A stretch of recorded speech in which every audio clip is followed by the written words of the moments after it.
Hello and welcome to Helicopter Training Videos. In this video we're looking at dangerous student errors during rapid decelerations or quick stops. This is a clip from the Helicopter Training Podcast Dangerous Student Errors series. You can find those full episodes linked in the description or in your YouTube podcast tab. Yes, there is many, and we have more. All right. Well, let's go ahead and jump into them. You've got on the list here a rapid decel quick stop. Is there a difference between those two, or is that the same thing? It's the same thing. The FAA went back and forth with their naming convention over the years. So rapid deceleration or quick stop.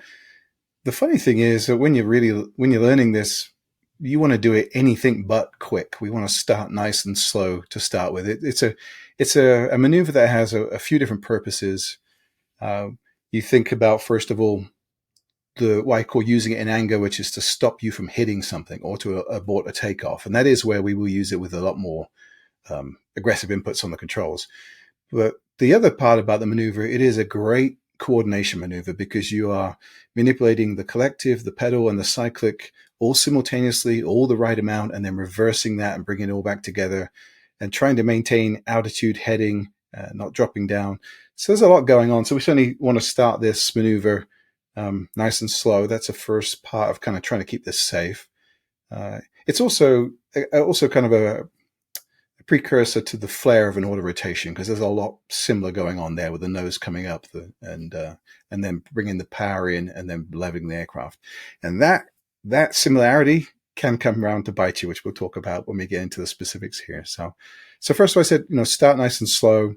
As the instructor, we're going to sort of focus on some of the instructor guarding and things to be watching out for. But as a student, this is something you would be wanting to be thinking about, making sure you try not to make these errors. But as we said in the first part, students making errors, that is part of your job description. We just want to make sure that we try to keep it safe and it's a learning moment and not an incident or an accident. So as the instructor, you're obviously going to be close on both pedals here. There's an opportunity for a student to, as we enter the quick stop or the rapid decel, normally you would be lowering the collective and putting the right pedal in. We've certainly seen students skip backwards on pedals on many maneuvers.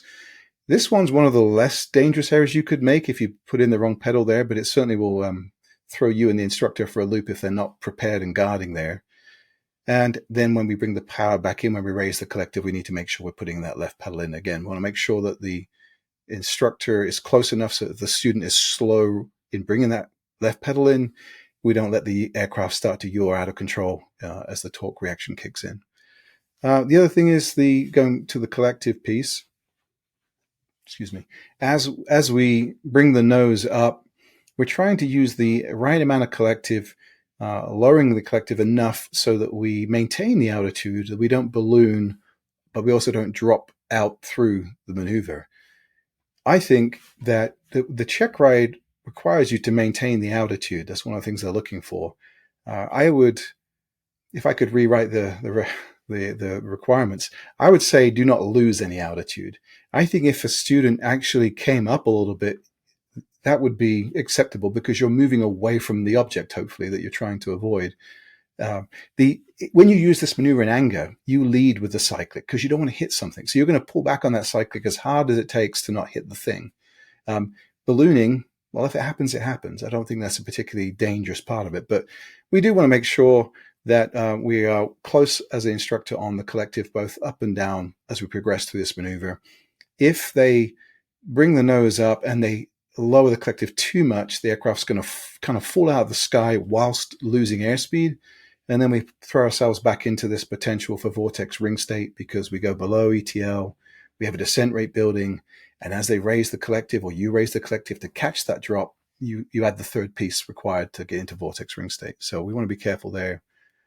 Another thing we see sometimes is an overspeed in this event when we're training, where the student not only lowers the collective too much, so it takes a lot of the drag out of the rotor system, a lot of the need for the engine's power, and at the same time, if they come back too aggressively on the cyclic, the two can combine to unload that engine performance, which is not required anymore because you've gone flat pitch, and you're flaring, which will cone up the rotor system and the airflow coming up. The way it all changes is you're going to get an increase in RPM, and that can lead to an overspeed. So what we're looking for our instructors to do there is to be a little bit closer on the backside of the cyclic so that they can control how aggressive the student is with that aft cyclic to avoid an overspeed. And that will also be able to control this excessive ballooning. You just won't let them come too far back.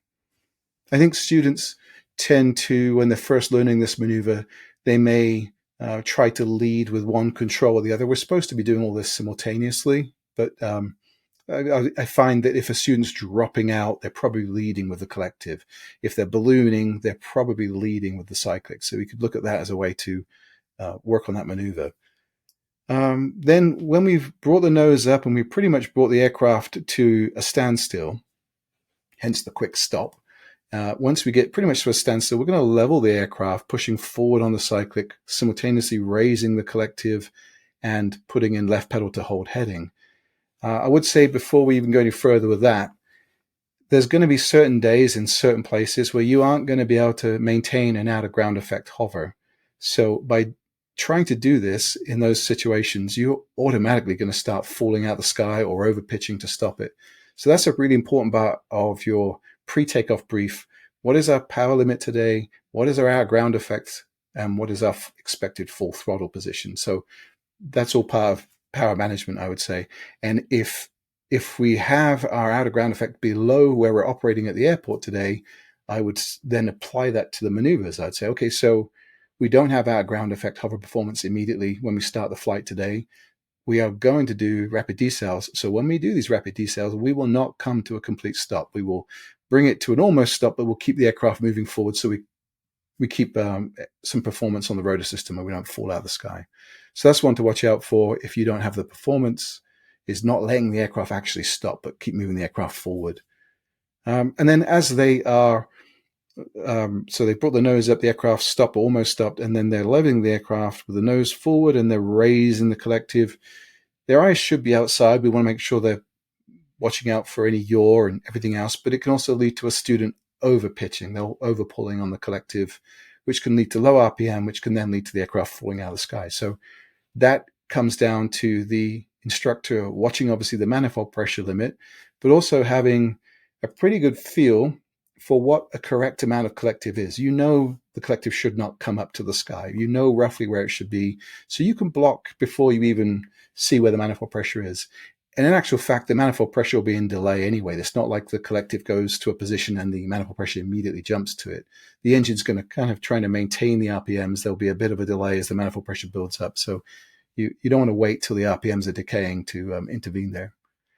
The other thing, cycling back to what we said about it being a little bit close to an auto rotation at the end where we will flare with the nose up and then we level and bring the power back in. The entry to the rapid decel has caused students to, in their mind, think they're doing some sort of auto rotation entry. So they lower the collective as they bring the nose up and then they roll the throttle off, which at 25, 30 feet is a terrible place for a throttle chop. This is one of the ones that happens more often than you'd realize. So we need to, there's a couple of things we can do there as the instructor, making sure you're always close to the throttle, but making sure that you're ready to hold that throttle if you feel any kind of roll down, and be ready to take the controls. And the other bit is the order of training. So if you've did a bunch of auto rotations and then you go to rapid decels in the same flight, you're really setting yourself up that might be the wrong order to be doing that, where the student may have had that muscle memory of this down collective, right pedal, cyclic, and then they'll roll off. We've even had students say the verbiage of the auto entry as they do the rapid decel, which is nice. They gave the instructor heads up what was coming.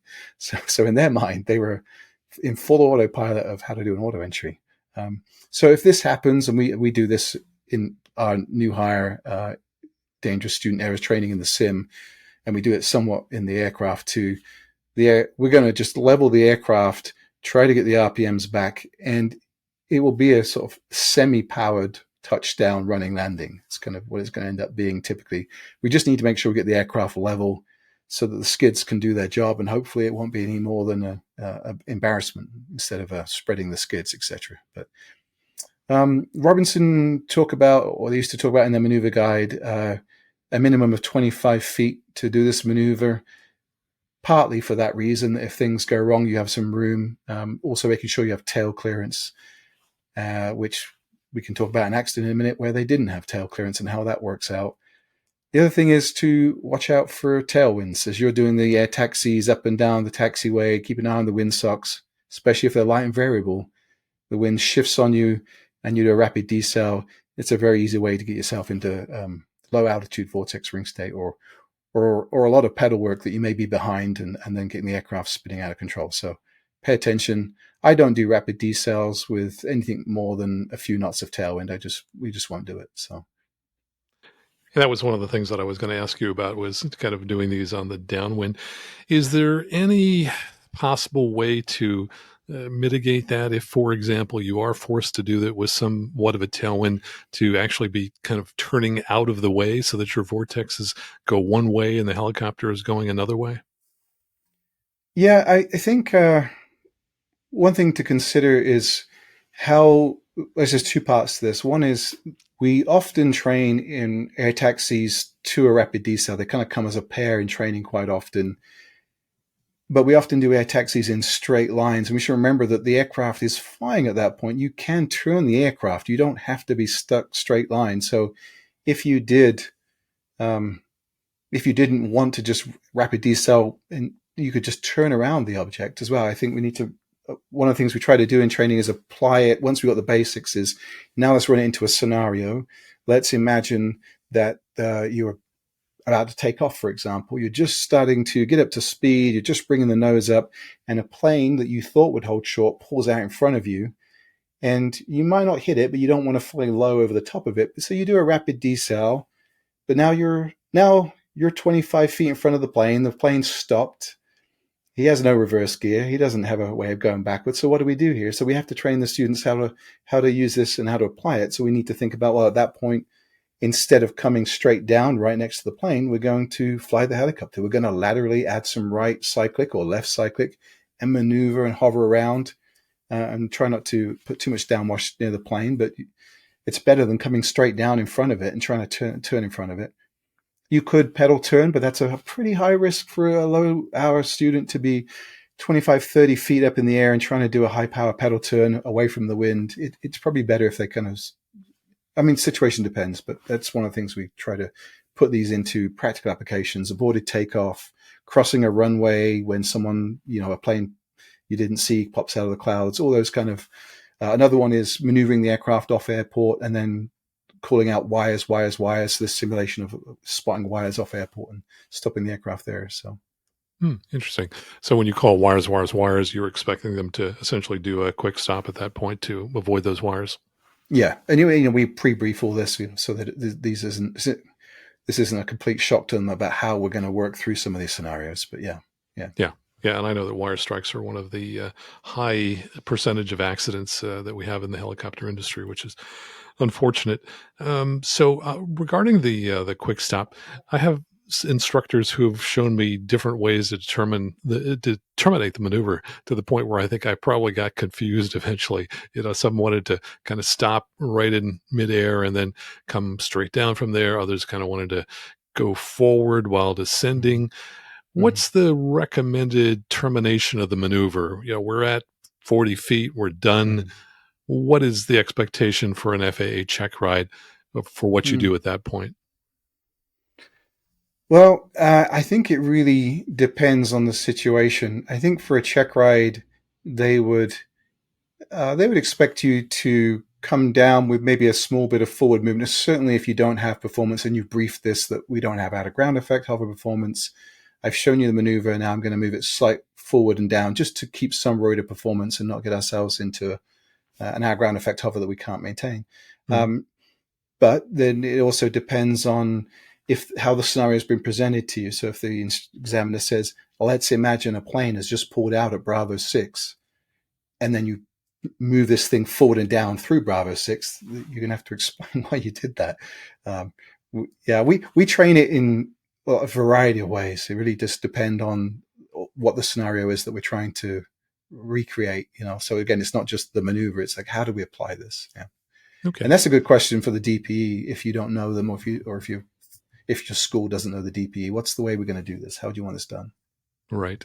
And I'm a fixed wing instructor, but not a helicopter instructor, though I've got my commercial helicopter.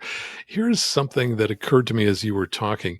When we're teaching in multi-engine aircraft, there is a possible negative transfer similar to one that you just described, where someone's doing a quick stop, but they kind of act as if it were a auto rotation. And the analogy is that when we are doing a VNC demonstration, people sometimes will think, oh, this is a stall. And the way you respond to the two is unfortunately similar but different at the end. And so one of the things I've picked up over the years is I want to get my VMC demonstration out of the way before I do the stalls, because if we do the stalls first, they may be reinforced in that procedure. And when we do the VMC demo, they'll do it wrong. So you might consider the same thing, which is do your quick stops before you do your auto rotations.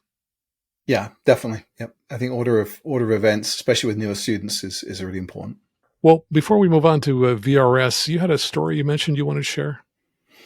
Yeah, so I was looking at accidents for all these maneuvers, recent accidents in the NTSB database, and I came across one that was a student doing a solo flight training, and they flared too low when they were doing this, and they hit their tail, and that's kind of to be expected. We talked about making sure we're high enough, but what I came across that was unusual was what I call a dangerous instructor error. So this one happened in 2021. This is what happens when we try to break from standard procedures and try and invent our new way of doing things. You have to be very careful with this. This was an R-44 with a new hire pilot to the company. He had about 250 hours, and this instructor was showing them some EPs, emergency procedures, and they had a passenger in the back too, which he said was along for added weight, which is always questionable to be doing emergency procedures with a passenger in the back, in my opinion. But anyway, they were showing a modified way to do a rapid decel, and what they were doing. Bear in mind, this is an R-44, so this is exactly what we've been talking about. The power pedal's still the left pedal, and during the entry, instead of lowering the collective and adding right pedal, they lowered the collective and added left pedal. So now we're yawing the aircraft left, and they rolled the throttle down to about, using their words, about 80%. So they've thrown the throttle down whilst throwing in this left pedal. The whole purpose of this variation was to avoid an overspeed, potentially with an aggressive flare. What happened was when they did roll it down to 80%, and maybe with the extra weight that they had on board, when they tried to recover, the engine did not come back as quickly as they anticipated.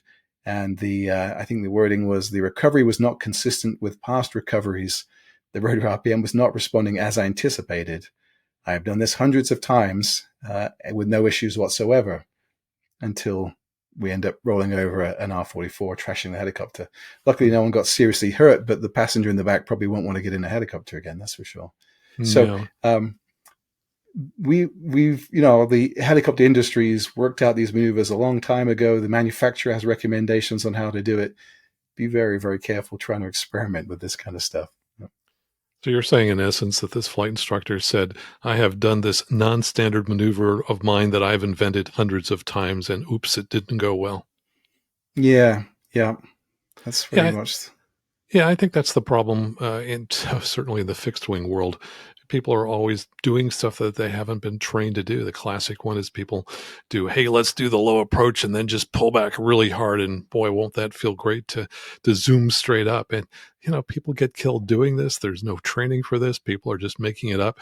I tell folks, if you're looking for that kind of an adrenaline rush, go to Disneyland. Don't be doing it in aircraft. Yeah. It's... As I think we said before we start recording, there's this idea that we've invented all the ways to crash helicopters and airplanes and keep repeating, but that's not true here. That's the first time I've heard of this one. So this, on the plus side, he invented a new way to crash a helicopter. Oh, congratulations. Yes. All right.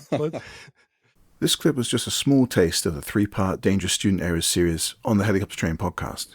In that series, we break down key instructor techniques like guarding and blocking controls, ghosting maneuvers, when to take the controls, and how to respond when a student freezes up. We then apply those concepts across real training scenarios, including slopes, hover work, running landings, quick stops, vortex ring state, auto rotations, simulated engine failures, off-airport operations, and more. We also review real maneuver-specific accidents and what we can learn from them as instructors and as students. You can find the full episodes right here on this YouTube channel under the podcast tab, or search for Helicopter Training Podcast on your favorite podcast player. And if you're interested in learning to fly helicopters, you can start learning right now on Helicopter Training Video's YouTube channel, with video playlists covering things like ground school subjects, flight maneuvers, as well as following along with a student on every training flight from day one all the way through to check ride. And if you haven't already, please subscribe to get all the latest videos and help support this channel. And finally, for more information, including articles, quizzes, and resources, and how to support this volunteer project, please check out our website, helicoptertrainingvideos.com. Thanks for watching. Fly safe.